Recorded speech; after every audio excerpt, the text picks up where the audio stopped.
আসসালামু আলাইকুম, শুভেচ্ছা, স্বাগতম।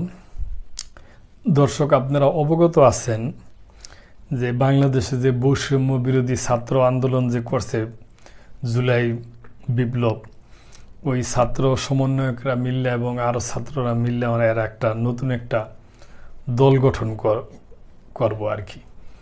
ফেব্রুয়ারি মাসে তাদের দলের হয়তো তারা দল ঘোষণা করবে, আত্মপ্রকাশ হবে। সেই ব্যাপারে প্রধান উপদেষ্টা একটা বিদেশি গণমাধ্যমকে সাক্ষাৎ দিছে। এই ব্যাপারে সংবাদটা আর কি। ছাত্ররা কেন দল গঠন করবে জানালেন প্রধান উপদেষ্টা। বিশ্ব অর্থনৈতিক ফোরামের বার্ষিক সম্মেলন উপলক্ষে সম্প্রতি সুইজারল্যান্ড সফর করছেন প্রধান উপদেষ্টা ডক্টর মোহাম্মদ ইউনূস।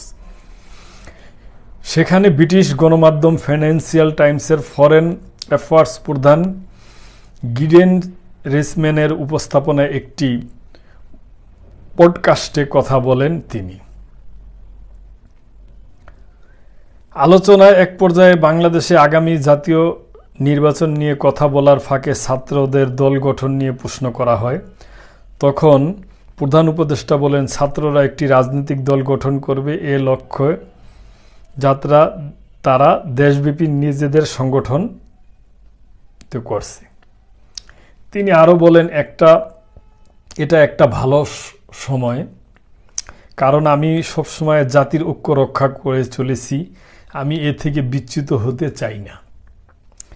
একটি সম্ভাবনা হলো ছাত্ররা নিজেরাই একটি দল গঠন করবে। শুরুতে যখন তারা উপদেষ্টা পরিষদ সভা গঠন করছিল, তখন আমি 3 জন ছাত্রকে আমার উপদেষ্টা পরিষদে নিয়েছিলাম। আমি বলেছিলাম, যদি তারা দেশকে জীবন দিতে পারে তাহলে তারা উপদেষ্টা পরিষদও বসতে পারবে। বরং তারা কি জন্য জীবন দিচ্ছে তা নির্ধারণ করুক। তিনি আরও বলেন, তারা ভালো কাজ করেছে। এখন ছাত্ররা বলছে কেন তারা নিজস্ব দল গঠন করবে না, আমরা একটা সুযোগ নিব। তারা আরও বলছে, আপনার কোনো সুযোগ নেই, সংসদে আপনার কোনো আসন নেই, কেন কেউ আপনাকে চিনে না। আমি বললাম, পুরো জাতি তাদের চিনে, তাদেরকে একটা সুযোগ দেওয়া উচিত। তারা যা করতে চায়, সুতরাং তারা তাই করবে। তিনি আরও বলেন, হয়তো দল গঠনের প্রক্রিয়ায় তারা বিচ্ছিন্ন হয়ে পড়বে। এটাও একটা বিপদ, কারণ তারা রাজনীতি করতে গেলে সব দলের লোকজনই তাদের দলে আসবে। তখন আমাদের দেশে রাজনীতির যে ধরন, সেখান থেকে তারা নিজেদের সরিয়ে আনতে পারবে কিনা। যাই হোক, তবু এই সুযোগটা আমাদের নিতে হবে। ছাত্ররা এর জন্য প্রস্তুত, তারা প্রচারণাও চালাচ্ছে, তারা সারা দেশে সংগঠিত হচ্ছে। পডকাস্টে উপস্থাপক এক পর্যায়ে বলেন, ভারতীয় সংবাদ মাধ্যমে একটি বিষয়ে আপনার দৃষ্টি আকর্ষণ করতে চাই।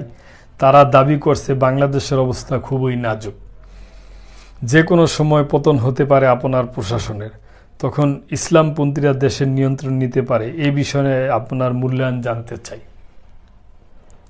অধ্যাপক মোহাম্মদ ইউনূস বলেন, আমি এমন কোনো লক্ষণ দেখি না। আমি বলবো, তরুণরা এখন প্রতিশ্রুতিবদ্ধ, কোনো উগ্রতার সাথে তাদের সম্পর্ক নেই। তারা রাজনীতির মাধ্যমে নিজেদের আখেরও গুছাতে চায় না, শুধু এতটুকু যে তারা রাজনৈতিক দল গঠন করছে, নিজেদেরকে রাজনীতিতে যুক্ত করছে। তিনি আরও বলেন, আমি মনে করি যে এটি করা দরকার, কারণ রক্ত দিয়ে তারা যে বিজয় অর্জন করেছে সেগুলো রক্ষা করতে হবে। অন্যথায় সুযোগ সন্ধানীরা এসব অর্জন ব্যর্থ করে দিবে। এটাই আমাদের দেশের রাজনৈতিক নীতি ও পরিবেশ। উল্লেখ্য, বিশ্ব অর্থনৈতিক ফোরামের বার্ষিক সম্মেলন উপলক্ষে সম্প্রতি সুইজারল্যান্ডের দাভোস সফর করেন প্রধান উপদেষ্টা। এ সময় ব্রিটিশ সংবাদ মাধ্যম ফিনান্সিয়াল টাইমসের বৈদেশিক বিষয়ক প্রধান ভাষ্যকার গিডিয়েন রিসম্যানের উপস্থাপনায় একটি পডকাস্টে কথা বলেন তিনি। রিসম্যান রিভিউ নামের এই পডকাস্টে কথোপকথন লিখিত আকারে আজ বৃহস্পতিবার প্রকাশ করা হয়েছে। তো দর্শক, এটা একটা সংবাদ যে ছাত্ররা দল গঠন করবে এবং তারা রাজনীতি করবে, দলের ঘোষণা দিবে ওই ব্যাপারে, এবং তাদের প্রয়োজন আছে এই ব্যাপারেই প্রধান উপদেষ্টা আর কি ওই গণমাধ্যমের কাছে সাক্ষাৎ দিছে, ওই ব্যাপারে একটা সংবাদ। তো দর্শক দেখা যাক যে কি হয়, আমরা অপেক্ষা করি। তো দর্শক ভালো থাকবেন, সাবস্ক্রাইব করে চ্যানেলটির পাশেই থাকবেন। আল্লাহ হাফেজ।